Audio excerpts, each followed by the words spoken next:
Senhor Ministro dos Negócios Estrangeiros, senhores Secretários de Estado, Senhor Secretário-Geral do Ministério, Senhora Presidente da Fundação Champalimau, Senhores Embaixadores, Chefes de Missão, caros amigos e caras amigas.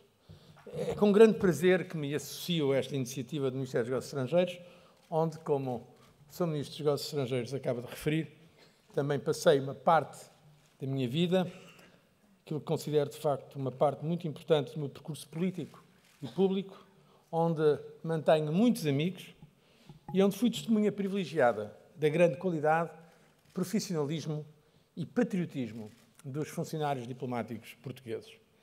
E sinto uma especial satisfação em participar no seminário diplomático, pois trata-se de um evento que, enquanto Ministro dos Negócios Estrangeiros, lancei precisamente há 20 anos atrás, em 1993. Por isso gostava muito de agradecer ao Sr. Ministro, meu caro amigo, este convite que me permite assinalar esta ocasião convosco. 20 anos representam um espaço de tempo considerável na vida dos homens, mas apenas uma fração de segundo na história mundial ou na de uma nação tão antiga como Portugal. No entanto, estas 2 décadas não foram uns 20 anos quaisquer. Neste período de tempo assistimos à viragem de um século, a transformações profundas na Europa e no mundo. Há 20 anos atrás, Portugal tinha acabado de assumir com sucesso a sua primeira presidência do Conselho da Comunidade Europeia. O país crescia económica e socialmente, 4,6% ao ano nos primeiros 5 anos pós-adesão à Comunidade Económica Europeia, graças à abertura da economia portuguesa, mas também ao primeiro quadro comunitário de apoio. Na Europa, o mercado único europeu via a luz do dia. O Tratado de Maastricht entrava em vigor, criando a União Europeia. No mundo, George Bush e Boris Yeltsin assinavam um segundo Tratado de Redução de Armas Estratégicas, START II. E Yitzhak Rabin e Yasser Arafat concluíam os acordos de paz de Oslo. Quão longínquos nos parecem estes acontecimentos? Será caso para dizer que o passado é um lugar estranho, como disse L.P. Hartley. Hoje, a história já não sucede ao ritmo pausado de outrora, em que as novidades do mundo chegavam pela telegrafia diplomática e onde a cadência era ditada pelo operador da cifra. A história acelerou, e essa aceleração trouxe mudanças profundas ao mundo. No século XX, a produção económica multiplicou por 40. A população mundial quadruplicou. Foram necessários muitos milhares de anos, desde a pré-história até 1960, para a humanidade atingir 3 bilhões de pessoas, 3 mil milhões de pessoas. Mas bastaram 39 anos, até 1999, para acrescentar os 3 mil milhões seguintes. E em apenas 12 anos, passámos de 6 para 7 mil milhões de pessoas. Foram necessários 155 anos para o Reino Unido duplicar o seu PIB per capita. Mas bastou 50 anos para os Estados Unidos fazerem o mesmo. E bastaram 15 anos para a China conseguir o mesmo. Estes exemplos são bem ilustrativos da magnitude e da velocidade das mudanças com que estamos confrontados e que nos obrigam a repensar os nossos modelos e as nossas políticas. E a crise atual é justamente um resultado destas transformações estruturais na geopolítica e na geoeconomia mundiais. Por isso, é necessário que as respostas sejam igualmente estruturais, o que, em muitos casos, implica uma mudança de paradigma. E no que concerne aos países europeus, tais respostas precisam também de ser articuladas num espaço mais vasto que o das fronteiras tradicionais do chamado Estado-nação. É por isso que acredito sinceramente que nós, europeus, nós, portugueses, apesar da difícil situação conjuntural em que nos encontramos, temos meios e formas de encarar com confiança os desafios da globalização, entre outras razões, porque dispomos de um instrumento essencial para esse efeito, precisamente o processo de integração regional que atualmente se concretiza na União Europeia. E é sobre isto que vos quero falar hoje, da União Europeia enquanto solução para os problemas que o continente e também o nosso país atravessam. Este é um argumento ainda mais premente nos tempos que correm, quando muitos aproveitam esta crise para pôr em causa o projeto da construção europeia e alguns chegam mesmo a augurar o seu fim. Por isso pareceu-me interessante começar por desmontar alguns dos mitos existentes sobre a Europa enquanto problema, para depois apresentar alguns factos sobre a Europa enquanto solução. Vejamos os mitos primeiro. Mito número 1. A Europa, a União Europeia, originaram esta crise. Falso. A crise nasceu do lado do Atlântico, provocada no setor financeiro por práticas irresponsáveis, em alguns casos relevando mesmo do domínio criminal, que alastraram numa segunda fase a Europa, em virtude do caráter global do sistema bancário e financeiro. E aquilo que começou como um problema no subsetor dos créditos de habitação de alto risco, degenerou numa crise para a economia real, que expôs, aí sim, as várias fragilidades do sistema bancário e das economias de alguns países europeus, em particular o intolerável excesso de dívida e a falta de competitividade das nossas economias. Mito número 2. A Europa é o doente da economia mundial. Falso. Se olharmos para o rácio dívida-PIB, a percentagem média europeia, apesar de toda esta crise, 82,5%, é bem melhor que a dos Estados Unidos, quase 103%, ou a do Japão, quase 230% do PIB. Durante toda a década de 2000, e este número talvez seja menos conhecido, apesar da redistribuição de poder e da emergência de novas economias extremamente competitivas, a parte de mercado mundial da Europa manteve-se estável, nos 20%, enquanto que os Estados Unidos e o Japão registaram quedas significativas, situando-se as respectivas cotas de mercado em 13% e 9,5%. Mito número 3. O euro foi a causa da crise. Falso. A nossa moeda não está na origem da crise. Recordo, aliás, que o país europeu em que a crise financeira tomou logo de início maiores proporções foi a Islândia, que nem sequer é membro da União Europeia, embora atualmente seja um país candidato à adesão. O euro mantém-se forte e estável e continua a ser a segunda moeda de referência a nível mundial. Convém não confundir a chamada crise do euro com aquilo que é, de facto, a crise da dívida soberana de alguns Estados-membros da União Europeia. O euro, repito, é uma moeda estável, forte e credível. Mito número 4. As instituições europeias não atuaram atempadamente. Falso. Convém não confundir o papel das instituições europeias, que em muitos casos é o de propor as soluções, com a sua aprovação ou não pelos Estados-membros, que têm, no essencial, o poder de decisão, nomeadamente nestas matérias. Pois um dos problemas que esta crise revelou e que estamos agora a tentar corrigir foi precisamente o da falta de competências ou poderes a nível europeu para corrigir os desequilíbrios que começavam a emergir. Lembremos-nos que a supervisão bancária era feita a nível nacional e não havia quaisquer competências a nível europeu.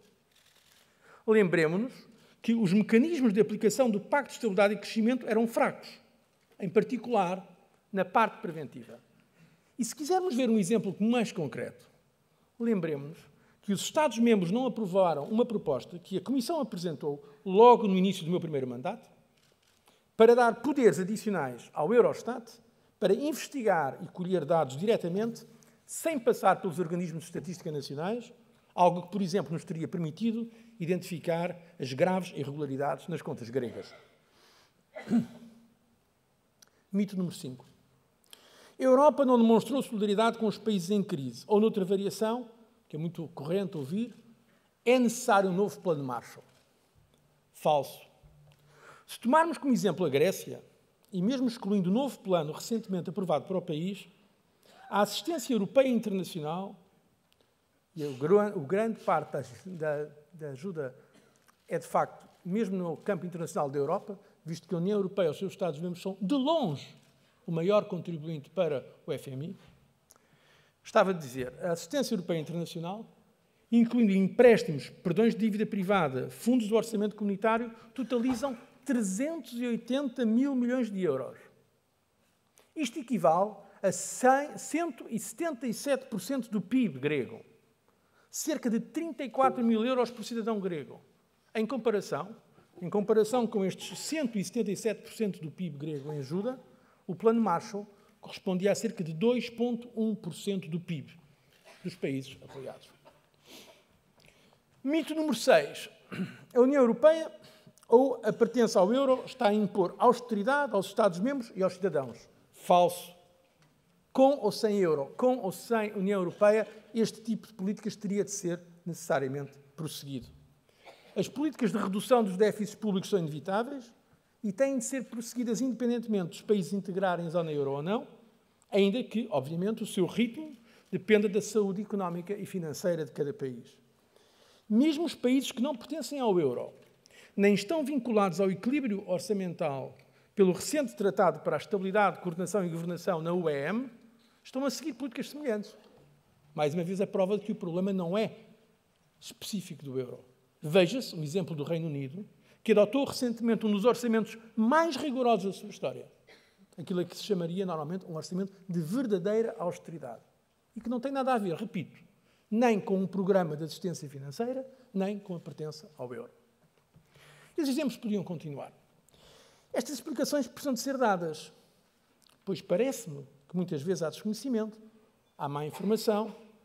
Em alguns casos, diria mesmo que há alguma desonestidade intelectual em vários dos comentários e análises, mais comentários que análises, que se fazem à atual situação. Com isto, não quero dizer que o nível europeu não tenha revelado também deficiências na gestão desta crise. É verdade que revelou, e algumas sérias deficiências. Para além dos desequilíbrios estruturais que se mantinham há demasiado tempo, nomeadamente no capítulo da dívida, a crise financeira veio precisamente expor que a arquitetura da União Económica e Monetária não estava completa. Ficou claro que esta era uma construção imperfeita, que tínhamos uma moeda comum, mas que não dispunhamos de políticas económicas verdadeiramente coordenadas, que não possuíamos instrumentos necessários para fazer face a situações de instabilidade financeira. Tínhamos, por assim dizer, um navio preparado para o bom tempo, mas que se revelou demasiado frágil quando veio a tempestade. No fundo, tínhamos, e temos ainda, um sistema em que os Estados-membros já não são capazes, por si só, de forma autónoma, de resolver os problemas, mas em que o nível europeu ainda não está totalmente equipado para o poder fazer eficazmente. E é nesta situação dilemática e de transição que nos encontramos. E é isso que explica muitas das ansiedades atuais. A resposta que está a ser dada neste momento na Europa vai exatamente no sentido de resolver estas insuficiências ou mesmo deficiências. Estamos a construir um navio de maior porte e calado no meio da tempestade. E acho que todos concordarão que não é fácil construir um navio no meio da tempestade.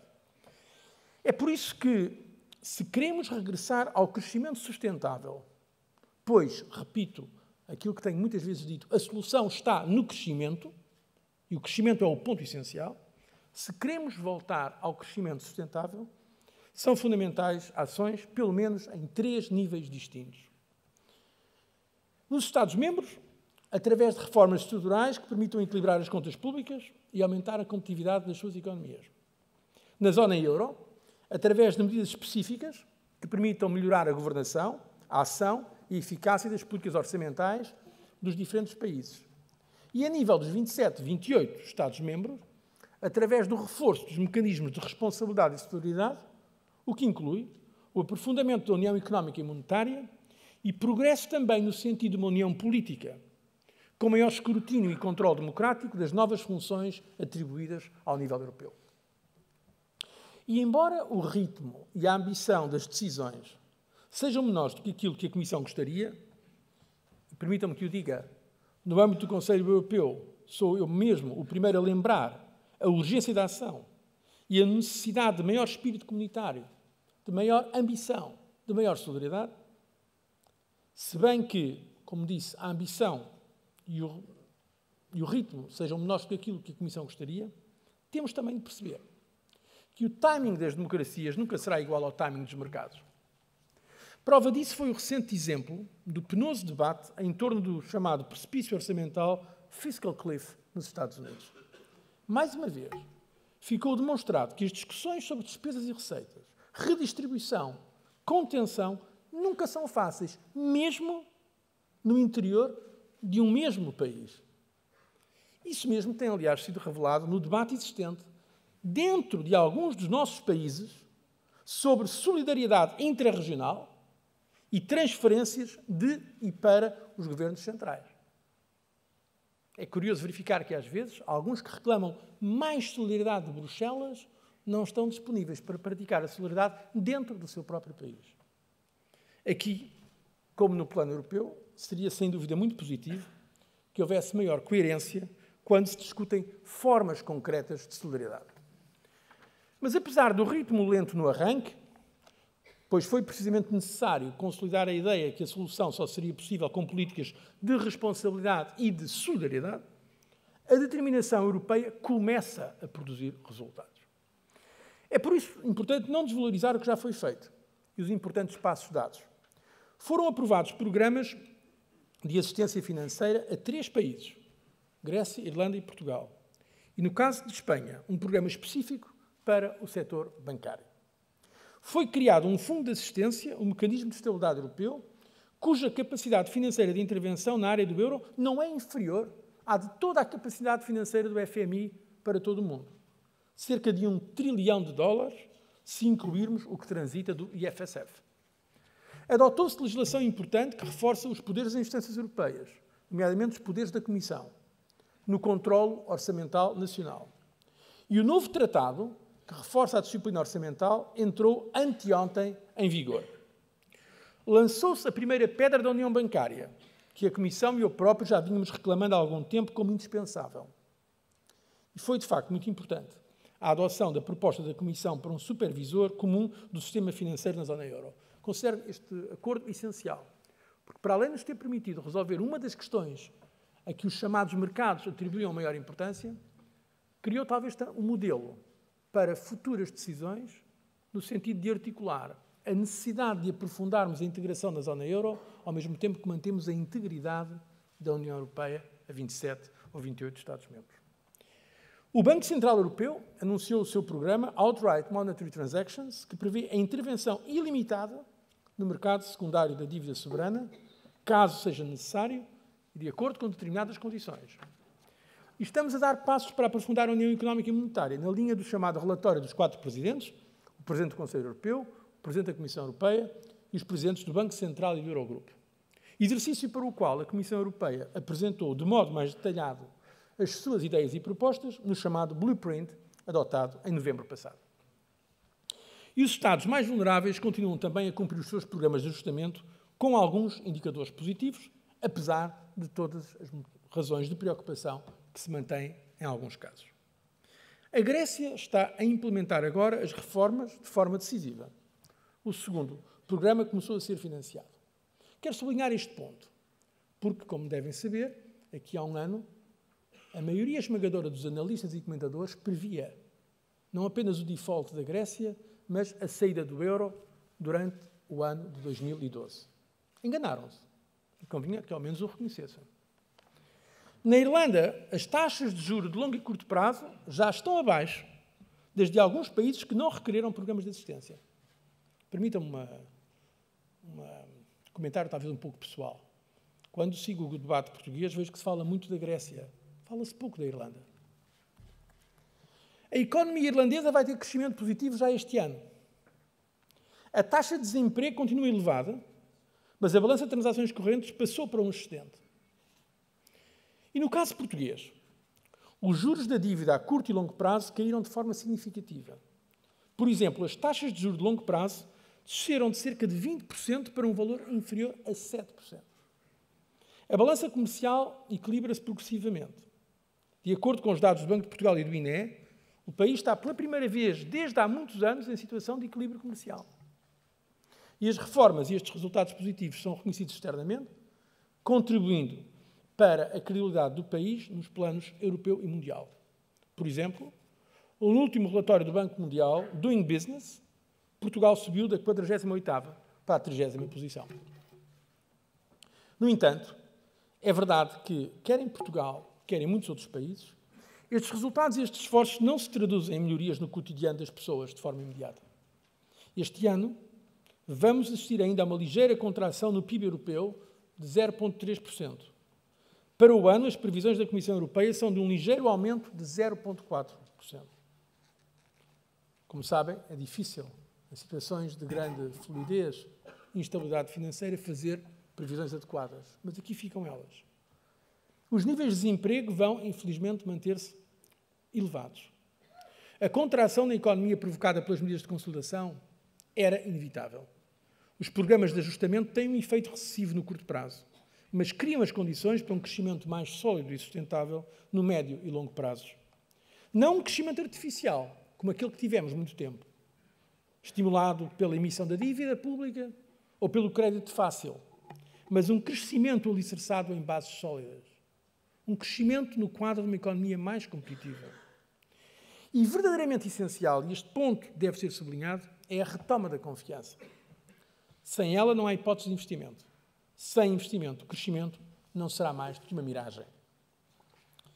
Mas é verdade que a situação europeia continua, portanto, difícil, mas com sinais de poder melhorar. É verdade que esta situação se apresenta de modo muito diferente nos diversos Estados-membros. E em alguns, como em Portugal, não devemos ter medo das palavras, vive-se uma verdadeira situação de emergência social. Por isso, se torna fundamental gerir os custos da contração económica, nomeadamente o seu impacto nas pessoas, de uma forma socialmente conscienciosa. Porque, para além do imperativo da justiça social, tal é também determinante para o sucesso e a aceitabilidade de qualquer programa de ajustamento. Investimento seletivo em setores reprodutivos da economia, uma repartição equitativa dos sacrifícios e uma política de combate ao flagelo do desemprego devem ser prosseguidos e são também prioridades europeias. E a Comissão Europeia está naturalmente disposta a analisar as trajetórias de cumprimento dos programas e a fazer os ajustamentos e a calibragem que se revelem necessários de forma a minimizar os custos sociais.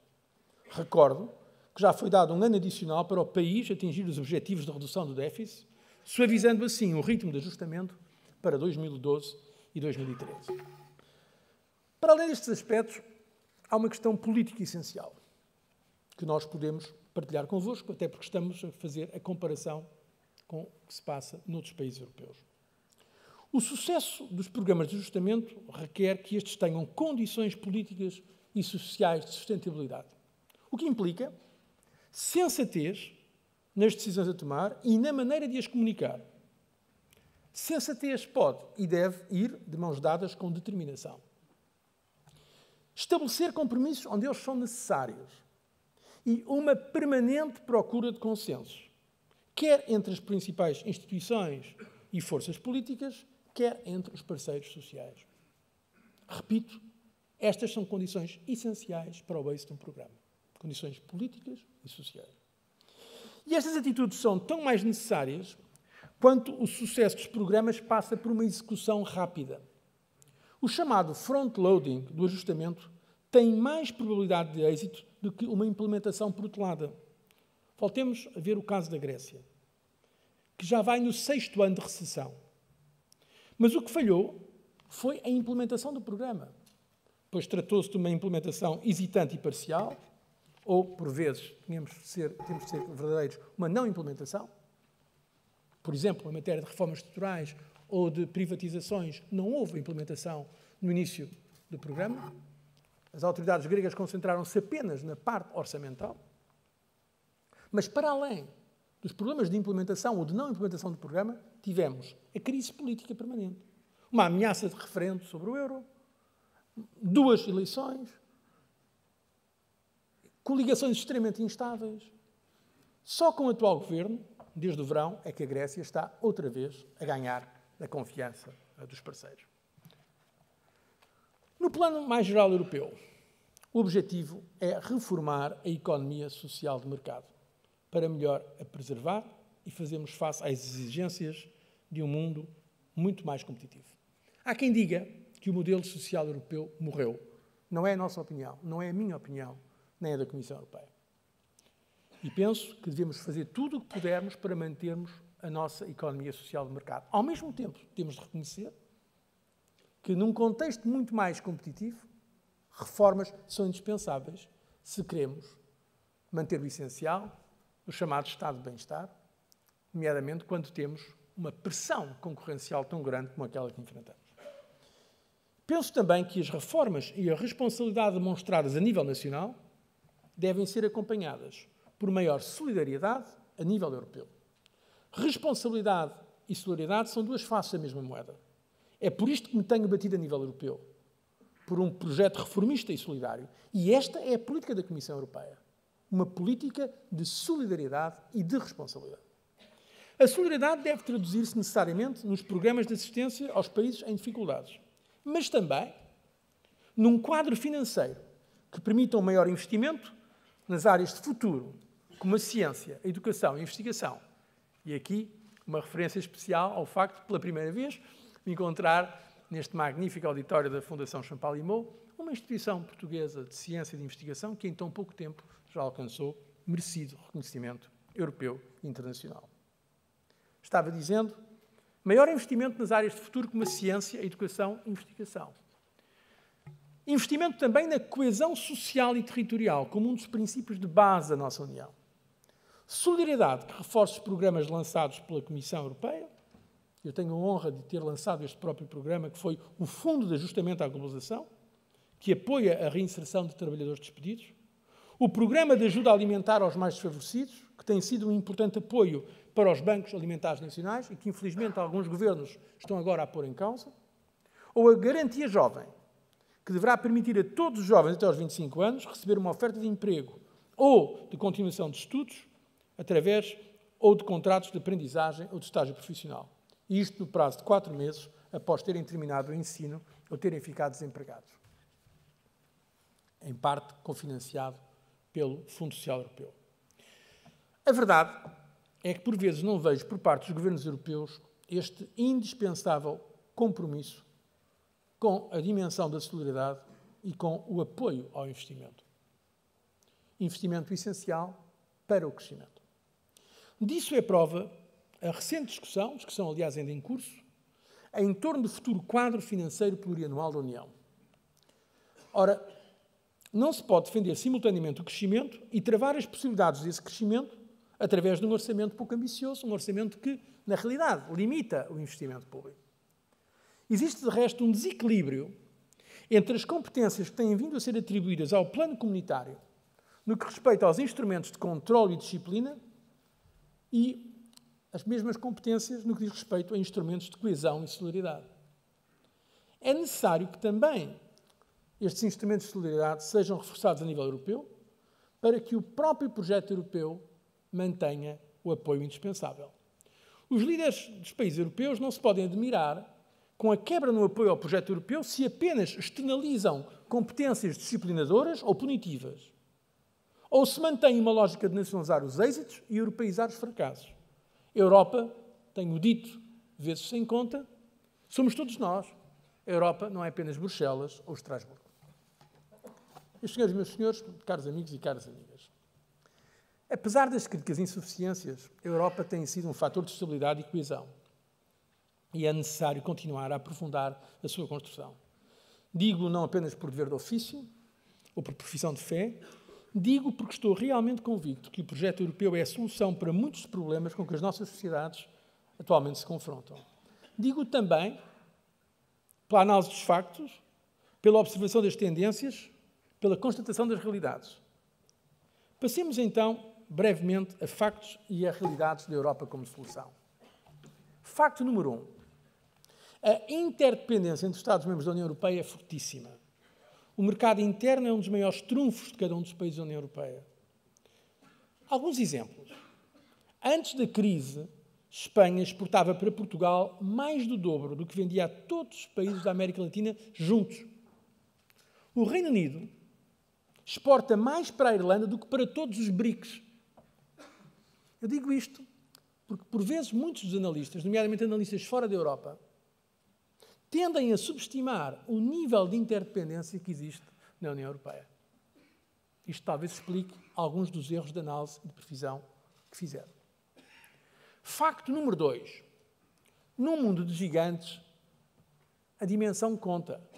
A União Europeia, no seu conjunto, é a maior economia mundial, com 26% do PIB mundial, seguida dos Estados Unidos da América, com 23%, e da China, com 9%, ainda que em rapidíssima expansão. No entanto, se individualmente considerados, a primeira economia europeia, a Alemanha, vem apenas em quarto lugar. E, de acordo com os ritmos de crescimento dos últimos anos, em 2050, se contabilizadas isoladamente, nenhuma economia europeia fará parte do top 10 a nível mundial. Parece-me evidente a conclusão. A necessidade de atuarmos como um todo. Facto número 3. A dispersão de poder entre Estados e regiões do mundo torna mais premente a necessidade de um polo europeu, numa futura configuração multipolar do sistema internacional. É uma exigência que hoje vemos quando falamos com os nossos parceiros da Ásia, a África, a América Latina, que pedem mais Europa e não menos Europa. Facto número 4. A dispersão do poder em curso faz-se não apenas entre Estados, mas também para além dos Estados. A internacionalização do setor financeiro, por exemplo, demonstra que só uma regulação supranacional, no caso europeu, através da União Europeia, pode devolver o verdadeiro poder de decisão aos cidadãos europeus. Trata-se de trocar soberania formal por influência real. Quem pensa que a democracia só pode ser nacional não compreendeu que já estamos no século XXI. E que as democracias nacionais sozinhas não têm hoje os instrumentos necessários, por exemplo, para regular o sistema financeiro internacional. Facto número 5. Muitos dos grandes desafios do século XXI, para além deste que já referi, não se resolvem num quadro nacional. As alterações climáticas, a segurança energética, a escassez de recursos naturais são melhor geridos a uma escala continental e global. Por outro lado, só a massa crítica que a União Europeia dá a cada um dos seus Estados-membros pode fazer a diferença em negociações multilaterais, seja sobre questões de regulação financeira no G20, sobre questões comerciais no contexto da OMC ou questões ambientais e climáticas no âmbito das conferências das Nações Unidas. Facto número 6. Outros continentes procuram desenvolver projetos de integração regional, embora sem a profundidade e a amplitude do projeto europeu. Desde a CELAC e o NASUR, nas Américas, a ASEAN, no Sudeste Asiático, das Comunidades Económicas Regionais, a União Europeia, a União Africana, em África. As restantes regiões do mundo também se agrupam em projetos regionais ou mesmo continentais para ultrapassarem muitas das limitações nacionais. Poderia continuar a enumeração. No entanto, mais importante do que argumentos específicos, é fundamental não esquecermos que a União Europeia é um projeto de paz, liberdade e democracia. E isso torna este projeto insubstituível. Foi isso mesmo que o Comitê Nobel nos recordou ao atribuir o Prémio Nobel da Paz 2012 à União Europeia. Os 60 anos de paz, a reunificação do continente, a promoção de valores como a liberdade e a democracia, que continuam, aliás, a ecoar na nossa vizinhança, a sul e a leste. A União Europeia, apesar de todas as dificuldades, continua a funcionar como um farol de liberdade e prosperidade, cuja luz é projetada bem para lá das nossas fronteiras. E por isso gostaria de agradecer aqui a Portugal e à diplomacia portuguesa o seu compromisso permanente com o projeto de construção europeia e com esta ideia de uma Europa aberta, solidária e responsável. Portugal tem dado muito à Europa e gostaria aqui de o reconhecer publicamente na minha qualidade de Presidente da Comissão Europeia. E não apenas em relação ao próprio projeto europeu, o que ele tem de integração em torno de valores essenciais. Portugal veio também dar maior dimensão e profundidade estratégica à União Europeia, através das suas relações privilegiadas com a África e a América Latina. Essa profundidade, que resulta em grande medida da dimensão atlântica de Portugal, tem vindo a ser institucionalizada. E com o contributo da Comissão Europeia e agora também do Serviço Europeu de Ação Externa, numa parceria estratégica com o Brasil, numa parceria especial com Cabo Verde, em relações privilegiadas com Angola e Moçambique. Orgulho-me de ter vindo a dar também o meu contributo pessoal neste domínio, sendo importante destacar o papel que a Comissão Europeia tem tido em todas estas ações. E o facto de termos nacionais portugueses como chefes de delegação em alguns dos principais parceiros estratégicos da União Europeia, como os Estados Unidos, o Brasil ou a Índia, é a prova não só da qualidade dos funcionários e diplomatas portugueses, mas também do papel que o país pode desempenhar na construção de uma política externa europeia mais forte, mais coesa, com maior ambição. É minha convicção que o corredor atlântico, norte e sul, deve manter uma centralidade estratégica nas futuras configurações do poder a nível mundial. E Portugal tem seguramente uma palavra a dizer a este respeito. A vocação universal portuguesa tem-se reforçado e consolidado com o projeto europeu. Enquanto projeto aberto e cosmopolita, a União Europeia tem precisamente amplificado essa universalidade, como foi possível constatar com a eleição de Portugal para o Conselho de Segurança das Nações Unidas e o trabalho aí desenvolvido nos últimos 2 anos. Minhas senhoras e meus senhores, vou terminar. O ano 2012 fechou com um tom positivo para a área do euro e, consequentemente, para a União Europeia como um todo. Penso que é legítimo dizer-se que a percepção de risco de uma implosão da área do euro deixou de estar presente. De uma vez por todas, e já não era sem tempo, os investidores perceberam que quando os líderes europeus dizem que farão tudo o que for necessário para salvaguardar a integridade do euro, estão, de facto, a falar a sério. Significa isto que está tudo resolvido e que podemos ser complacentes? Não, de modo nenhum. A via das reformas e ajustamento, sem descurar o importante aspecto da justiça social, tem de continuar a ser prosseguida com determinação. E é preciso reequilibrar as políticas de responsabilidade com mecanismos e medidas de solidariedade. É necessário o equilíbrio das contas públicas. É indispensável o aprofundamento das reformas para a competitividade. Mas, para um crescimento económico sustentável, também é essencial o investimento nos setores que nos permitam vencer o desafio da globalização. A história pertence aos que continuam na coragem das decisões do presente e não aos que nostalgicamente delas se apropriam, muitas vezes idealizando o passado e quase sempre desistindo do futuro.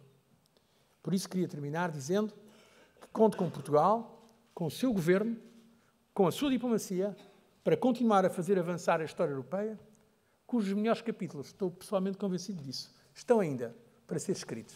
Muito obrigado pela vossa atenção.